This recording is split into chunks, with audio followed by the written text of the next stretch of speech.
हाय दोस्तों, कैसे हैं सभी। आशा करता हूँ आप सभी अच्छे होंगे। आज मैं एक ऐसे राजा की सच्ची कहानी बताने जा रहा हूँ जिसे आप सुनकर आपके खून में जोश आएगा। आप गर्व करोगे हमारे इतिहास पर। ऐसे भी राजा थे जो दोस्ती पर मर मिटने वाले थे, और ऐसे राजा जिनकी सेना में प्रोफेशनल सैनिक नहीं थे, केवल किसान लोग थे। एक ऐसा सूरवीर जिसने 110 से ज़्यादा युद्ध लड़े पर एक भी युद्ध नहीं हारा, तब भी बहुत बड़े क्षेत्र पर अधिकार किया। मैं एक ऐसे राजा की कहानी बताने जा रहा हूं जो मुगलों को दिल्ली के लाल किले में 40 दिन तक बंदी बना दिया था और आगरा के लाल किले को गंगा जल से साफ करवाया था। ऐसे राजा की कहानी सुनाने जा रहा हूं मैं। वीडियो अच्छी लगे तो हमारे चैनल को लाइक, शेयर, सब्सक्राइब करें, और राजा सूरजमल की कहानी से आप प्रेरित हुए हैं तो कमेंट में हमें जरूर बताएं। धन्यवाद। चलो अब वीडियो को आगे बढ़ाते हैं। अगर किसी नाम के पीछे जी ना लगे तो माइंड मत करना और कहानी को अच्छी तरह से सुनना। सन 1707 में जाट राजा महाराजा सूरजमल का जन्म हुआ था। उनके ही समकालीन औरंगजेब की मृत्यु हो गई थी और मुगल शासन की व्यवस्था कमजोर पड़ गई थी। राजा सूरजमल एक ऐसे धनी व्यक्ति थे जिनमें सारे गुण पाए जाते, वीरता, धीरता, गंभीरता, उदारता और सतर्कता और सूझबूझ, चातुर्य आदि सारी गुण पाए जाते थे।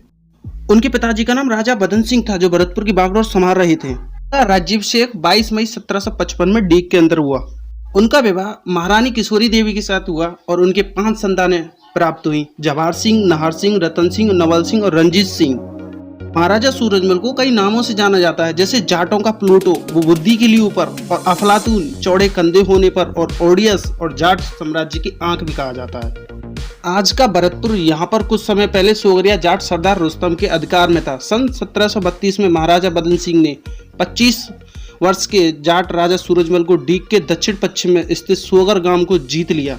वहां पर राजधानी बनाने के लिए एक किले का निर्माण करवाया, जिसे लोहागढ़ भी कहते हैं, और देश का एकमात्र ऐसा किला जो विभिन्न आक्रमणों के बावजूद हमेशा अजय रहा। और सन 1753 में बदन सिंह और राजा सूरजमल यहाँ रहने के लिए आए। उन्होंने एक ऐसे किले का निर्माण करवाया जिसे जिंदगी में कोई जीत ना सका हो। आज उसे लोहागढ़ कहते हैं, आयरन फोर्ट भी बोलते हैं। राजा खेमकरण के समय इस किले को फतेहगढ़ी भी बोलते हैं। राजा सूरजमल जी ने जिन क्षेत्रों पर अपना अधिकार किया था वो वर्तमान समय में दिल्ली, यूपी के आगरा, अलीगढ़, बुलंदशहर, गाजियाबाद, फिरोजाबाद, इटावा, हाथरस, एटा, मैनपुरी, मथुरा, मेरठ जिले, और राजस्थान के भरतपुर, धौलपुर और अलवर, और हरियाणा के गुरुग्राम, रेवाड़ी और झज्जर आदि क्षेत्रों को अपना अधिकार क्षेत्र में ले लिया था।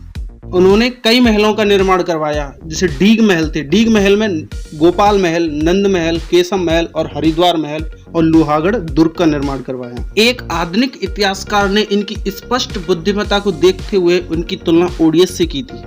महाराजा सूरजमल राजनीतिक कुशल, दूरदृष्टि, सुंदर, सुडौल और स्वस्थ थे, बॉडी बिल्डर टाइप के थे। उनकी दोस्ती जयपुर के राजा जयसिंह से हो गई थी। 21 सितंबर को जयसिंह की मृत्यु हो गई और उसके तुरंत बाद उनके बेटे ईश्वर सिंह और माधो सिंह में गद्दी के लिए झगड़ा हो गया और महाराजा सूरजमल बड़े बेटे ईश्वर सिंह के पक्ष में थे, कि उदयपुर के महाराणा जगत सिंह माधो सिंह के पक्ष में थे, और जहाजपुर में बाद में दोनों भाइयों में युद्ध हुआ मार्च 1747 में और ईश्वर सिंह की जीत हुई। जयसिंह की मृत्यु के बाद उत्तराधिकारी युद्ध में मराठा और राजपूतों सहित 7 राजाओं की शक्ति के विरुद्ध कमजोर परंतु सही पक्ष को विजयश्री दिलाकर सूरजमल ने जाट शक्ति की श्रेष्ठ सिद्धि की। सूरजमल ने फिरोज शाह कोटला पर कब्जा कर लिया और दिल्ली के नवाज गाजी उद्दीन ने फिर मराठाओं को सूरजमल के खिलाफ भड़का दिया।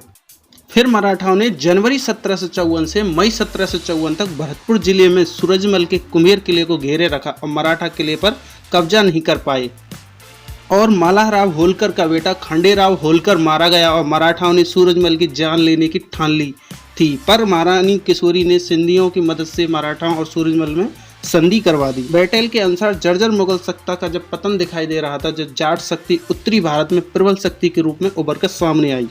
महाराजा सूरजमल की उदारता का अंदाजा आप इस बात से लगा सकते हैं कि पानीपत का तीसरा युद्ध सन 1761 में हुआ था, अहमद शाह अब्दाली वर्सेस मराठाओं के मध्य। अगर सदाशिवराव महाराज सूरजमल से छोटी सी बात पर तकरार न करके उन्हें भी इस युद्ध में शामिल करते तो आज भारत की तस्वीर कुछ और ही होती, और इस युद्ध में मराठा बहुत बुरी तरह से पराजित हुए थे। इस युद्ध में मराठाओं के 1 लाख सैनिक में से आधे से ज़्यादा सैनिक तो मारे गए थे, और मराठाओं के पास ना तो राशन पानी था, ना ही इस इलाके की पूरी जानकारी थी। महाराजा सूरजमल ने फिर भी दोस्ती का हक अदा किया। और 30-40 हजार मराठा युद्ध के बाद वापस जाते वक्त उनकी बुरी हालत हो गई और सूरजमल के इलाके में पहुंचते ही सूरजमल ने उन्हें 6 महीने तक रखा और महारानी किशोरी ने उनकी जनता से निवेदन करके अनाज इकट्ठा किया और जाते वक्त 1 रुपये का सिक्का और कुछ अनाज दिया रास्ते में खाने के लिए। सन 25 दिसंबर 1763 में रविवार के दिन धोखे से उनकी हत्या कर दी गई नजीबो खां ने। वही जवाहर सिंह जो सन 1765 में भरतपुर के महाराजा जवाहर सिंह ने अपने पिताजी की मृत्यु का बदला लेने के लिए दिल्ली के शासक नजीबुद्दौला पर आक्रमण कर दिया और अष्टधातु का दरवाजा भी उखाड़कर अपने साथ ले आए। भरतपुर में उन्होंने चित्तौड़ संदेश भी भेजा कि चाहे तो वे अपनी राजपूती शान के प्रतीक दरवाजे को ले जा सकते हैं, पर वहां लेने कोई नहीं आया। आप सूरजमल जी के फैन हैं तो हमें कमेंट में जरूर बताएं। हमारे चैनल को लाइक शेयर सब्सक्राइब करें और सपोर्ट करें प्लीज़।